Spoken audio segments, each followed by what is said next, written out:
సంవత్సరం పూర్తి కాబోతున్న సందర్భంలో రాష్ట్ర ప్రభుత్వం ఒక వారం 10 రోజుల పాటు సంబరాలకు పిలుపునిచ్చింది. ఒకవైపేమో హామీలిచ్చి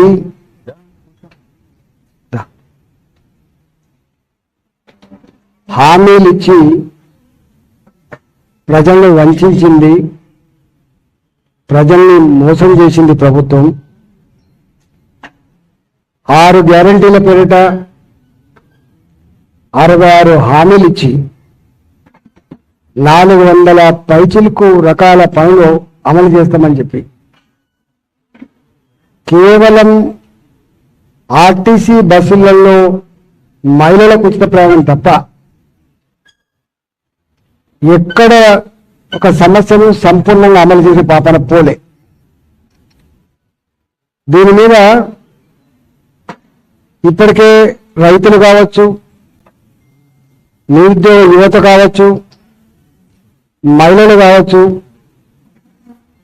ఆటో డ్రైవర్లు కావచ్చు, లీజ్ ఫార్మర్స్ కావచ్చు, అన్ని వర్గాల ప్రజలు ఈ ప్రభుత్వం నైజం తినడానికి కేవలం 9 నెలలు కాలం పట్టిందని చెప్పి ప్రజలు భావిస్తా ఉన్నారు. ఈ రంగం ఆ రంగం అని తేడా లేకుండా అన్ని రంగాల్లో విఫలమైనటువంటి ప్రభుత్వంగా నిలిచింది. భారతీయ జనతా పార్టీగా ఇప్పటికే అనేక సమస్యల మీద కాకుండా బాధ్యత కలిగిన ప్రతిపక్ష పార్టీగా ప్రజలకు సంబంధించిన సమస్యలు పరిష్కరించమని చెప్పి డిమాండ్ చేస్తా ఉన్నాం.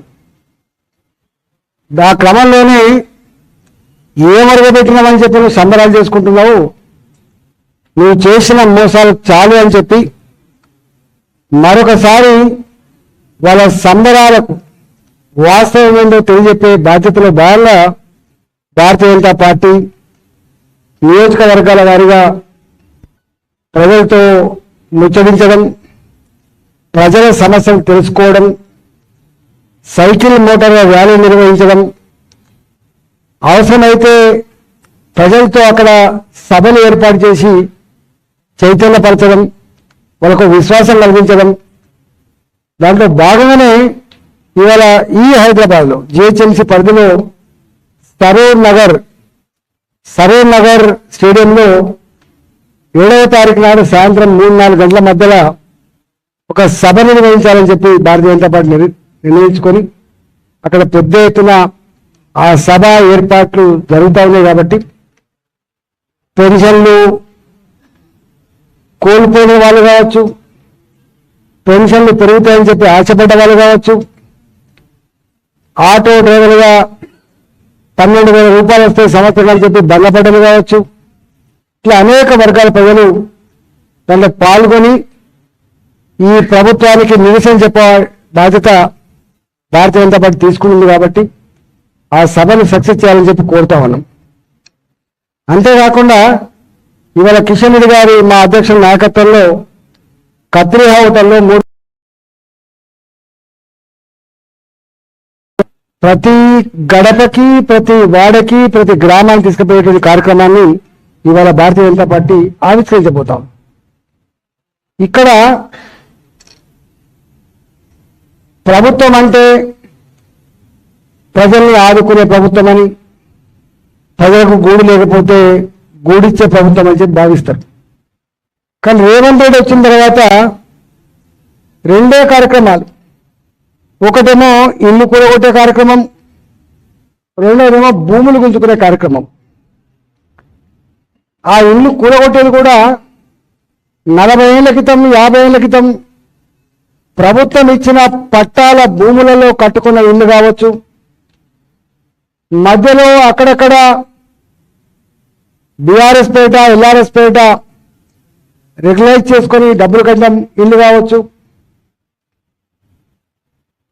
ప్రైవేటు భూములలో లేఅవుట్లు చేస్తే కట్టుకున్నటువంటి ఇల్లు కావచ్చు. ఇవాళ హైడ్రా అనే ఒక డ్రామా చేసి స్వయంగా ప్రభుత్వ పరమైన అనుమతులతో కట్టుకున్న ఇళ్ళని ఎట్లా కూల్చివేసిందో చూసినాం.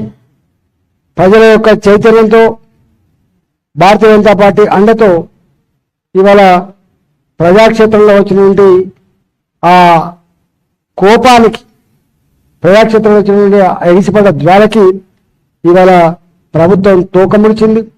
ఇవాళ హైడ్రా పేట కూల్చివేతలు ఆపేసింది. ఇంకా హైడ్రా మాత్రం బంద్ కాలే. ఇంకా మళ్ళీ పిచ్చిలేసినప్పుడు, మళ్ళీ ప్రజల మీద ద్వేషాన్ని ప్రదర్శించి సందర్భించినప్పుడు మళ్ళీ ఏం చేస్తారో తెలియదు. ఇవాళ హైడ్రా తోకముడిచింది. మూసీ నది ప్రక్షాళన పేట ఒక పెద్ద స్కెచ్ చేసింది రేవంత్ రెడ్డి గారు. కేసీఆర్ గారేమో కాళేశ్వరం పేట స్కెచ్ చేసుకున్నాడు. ఇవాళ నాకు అట్లాంటి కాళేశ్వరం ప్రాజెక్టులు స్కెచ్లు లేవు.